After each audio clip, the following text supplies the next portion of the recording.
उन लोगों को दो खुशियाँ इकट्ठी मिली कि जिन्होंने रोज़ा भी रखा हुआ था और अफ्तारी भी अपने रब के यहाँ की और अपने रब की ज़ियारत की।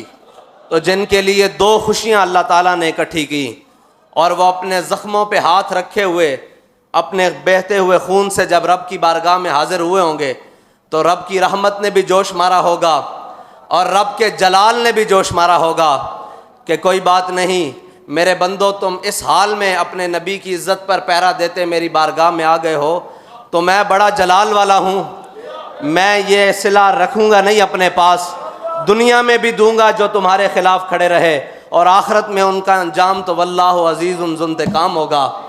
और हमने अपनी आँखों से फिर वो दिन देख लिए कि कलअदम करने वाले आज खुद कलअदम हो गए।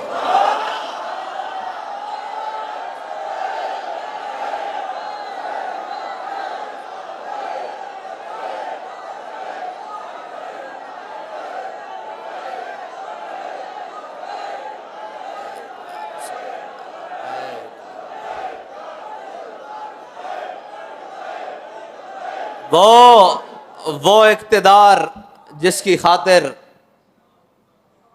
वो पाक खून बहाया गया और वो इक़्तिदार जिसकी खातिर उलमा, सादात, हुफ़ाज़, कुर्राब, अवाम, मोमिनीन, मुस्लिमीन के घरों पर सीढ़ियाँ लगाकर चार दीवारी चादर की पामाली की गई। लेकिन आज देखो कि कहीं छुपने के लिए जगह मौजूद है। जिस इक़्तिदार की खातिर तुमने ये सब कुछ किया था वो इक़्तिदार तुम्हारे गले पड़ रहा है और तुम उतार रहे हो। हाय उस ज़ूद पशेमा का पशेमा होना। ये रमज़ान का महीना है, हम इंतकाम की बात नहीं करते, लेकिन अल्लाह ने जो कुरान में लफ्ज़ इस्तेमाल किया है ना वो इंतकाम का है। मसला ये है, हम इंतकाम की बात नहीं करते। हम कहते हैं कि कोई बात नहीं, ये जो कुछ हम पर हुआ ये हुजूर के नाम पर हुआ, लेकिन रब कुरान में इंतकाम का लफ्ज़ इस्तेमाल कर रहा है। हम तर्जमा तो करते हैं कि अल्लाह की खुफिया तदबीरें, और इधर भी रब ने फरमाया वल्लाहु अज़ीज़ुन ज़ुंतकाम, अल्लाह बेहतरीन इंतकाम लेने वाला है। साबित कदमी बेहतरीन इंतकाम है और हुजूर के दीन पर खड़े हो जाना ये बेहतरीन इंतकाम है। और वो जो शहादत का रुतबा पाकर रब की बारगाह में पेश हो गए, अभी तो ये दिन देखा है हमने, अभी तो जिस दिन आप अदालत बैसी वो दिन बाकी है और उस दिन के लिए इंशाअल्लाह हमने अपना ईमान सलामत लेकर वहाँ तक जाना है। सदियों से थी ज़िंदगी को वो सोज़ इसने पाया इन्हीं के जिगर में। ज़मीन और आसमान जिनके आने के मुंतज़र रहे वो हुजूर के ग़ुलाम थे। वो हुजूर के वो ग़ुलाम थे कि जब मेरे आका और मौला ने ओहद के मकाम पर तलवार बुलंद की ना तो मेरे आका और मौला ने फरमाया कौन है जो इसका हक अदा करेगा। बहुत सारे सहाबा आगे आए, किसी ने ये नहीं पूछा कि या रसूलल्लाह इसका हक क्या है। हज़रत अबू दुजाना आगे आए, पूछा या रसूलल्लाह इसका हक क्या है। फरमाया इसका पहला हक तो यह है कि ये इतनी चले कि टेढ़ी हो जाए, और दूसरा हक यह है कि ये किसी मजलूम पर ना चले, किसी बच्चे पर ना चले, किसी औरत पर ना चले। तो जब हज़रत अबू दुजाना को वह तलवार मिली ना तो वही तलवार मुंतज़िर है किसी ये एटमी ताकत रखने वाले मुसलमान के कि कोई अबू दुजाना के ग़ुलाम को मिल जाए, ये ताकतें मिल जाएं, ये हुकूमतें मिल जाएं, फिर हम हुजूर के दुश्मनों को बताएं कि बात होती कैसे है। वो जो बक्से में बंद पड़े हैं ना, वो खालिद टैंक हो या दरार टैंक हो, वो भी मुंतज़िर हैं कि कब खालिद के ग़ुलामों ने मुझे आकर हाथों में लेना है।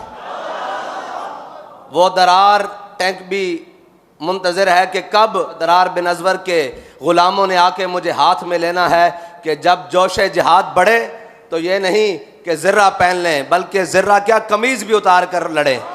हज़रत दरार बिन अज़वर की ये शाने हैं, आप जब जोश जिहाद में ज़्यादा जज्बे में आते थे ना तो पता है ना आपको जिहाद के अंदर ज़र्रा पहनी जाती है अपनी हिफाजत के लिए, लेकिन हज़रत दरार बिन अज़वर तो ऊपर से कमीज़ भी उतार देते थे शहादत के नशे में। तो रूमी कहते थे भाई ये इंसान नहीं है, ये कोई और मखलूक है जो हमसे लड़ने के लिए आ गया। लोग तो ज़रा बख्तर बंद होकर और ज़रा बंद होकर हमारे ख़िलाफ़ आते हैं, ये तो बरहना होकर हमारे ख़िलाफ़ लड़ने आता है। इन्हीं के लिए तो इकबाल ने कहा था, ज़मीन और आसमान मुंतज़र रहे कि वो हुजूर के ग़ुलाम कब आएंगे जो 60,000 के लश्कर में 60 दाखिल हो जाएंगे। तो हज़रत अबू दुजाना ने जब वो हुजूर से तलवार ली ना, तो फिर ये नहीं कहा कि या रसूलल्लाह, मैं आपके दुश्मनों के साथ बड़ी हल्की बात करूँगा, आपके दुश्मनों के साथ बड़ी रवादारी से पेश आऊँगा, आपके दुश्मनों के साथ बड़े मोहब्बत और इखलाक से पेश आऊँगा। फरमाया नहीं, जब हुजूर से तलवार ली तो ऐसे पहलवानों की तरह चले। बाबा जी फरमाते थे पहलवानों की तरह चले। आज भी उस अंदाज की ज़रूरत है उम्मत मुस्लिमा को। कोई हज़रत अबू दुजाना के ग़ुलाम की ज़रूरत है जो आलम कुफ्र के सामने ऐसे पहलवाना चाल चल के बताए कि हुजूर के ग़ुलाम सारी बातें बर्दाश्त कर सकते हैं, अपने आका और मौला की इज़्ज़त पर एक हर्फ बर्दाश्त नहीं कर सकते। लेकिन क्या कहें, हमें रंगीले मिल गए, हमें रंग बरंगे मिल गए। कुछ कहते हैं कि ख़तों से हमारी हुकूमतें गिर गईं, और कुछ ख़त लिख रहे हैं कि हमारे ख़िलाफ़ नामूस रिसालत के FIR हो गई है। मैंने कहा अभी प्रोसेस में है, वो आएगी, होगी, फिर साबित होगा कौन कितना बड़ा मुजरिम है। तुमने तो हम पर गोलियां बरसाई हैं, हमने तो किसी बैनुल अक़वामी ताकत को, किसी गैर मुल्की ताकत को आवाज़ नहीं दी। देखो हमारे ऊपर क्या जुल्म हो रहा है। हमने कहा ये मुल्क भी हमारा है, हम इसमें हर ज़ख्म भी बर्दाश्त करेंगे, हर तीर और तलवार और नेज़ा और जनाब गोली बर्दाश्त करेंगे, अपना जिस्म छिदवा लेंगे, लेकिन इस मुल्क की इज्जत पर आंच नहीं आने देंगे। अभी तो एक कागज़ तुम्हारे खिलाफ रंगीन हुआ है, एक कागज़। अभी तो दफ्तर के दफ्तर तुम्हारे खिलाफ रंगीन होने हैं, अभी तो पलंदे के पलंदे तुम्हारे खिलाफ तैयार हैं, अभी तो वो उन शुहदा के कोरे खूनों का हिसाब तुमसे लिया जाना बाकी है। अभी बहुत सारे हिसाब तुमसे बाकी हैं, और ये जो आकर तख्त नशीन हो गए हैं, इनसे तो पुराने हमारे हिसाब है ना, बहुत पुराने अभी इनसे हिसाब हैं। और इनको आते साथ हुजूर के दुश्मनों के साथ काम करने की दिलचस्पी है। मैंने कहा अभी मैदान लगेगा, तुम्हें बताएंगे कि कौन किसका साथ है। लेकिन अगर कौम ने कोई दम खम हुआ तो, अगर कौम ने हुजूर की ग़ुलामी का दम भरा तो, अगर कौम ने इन सब अग़यार के दामन छुड़ाकर हुजूर का दामन पकड़ने की तहैया कर लिया तो मुमकिन है। वरना यही होता रहेगा, कोई बल्ला आया, कोई तीर आया, कोई शेर आया, यही होता रहेगा। लेकिन अगर कौम ने यह फ़ैसला कर लिया कि ना अब बल्ला आया, ना अब तीर आया, अब मोहम्मद अरबी सल्लल्लाहु अलैहि वसल्लम का दीन आया, तो फिर याद रखना अल्लाह ताला कभी इखलास के साथ की हुई मेहनत को रायगा नहीं जाने देता।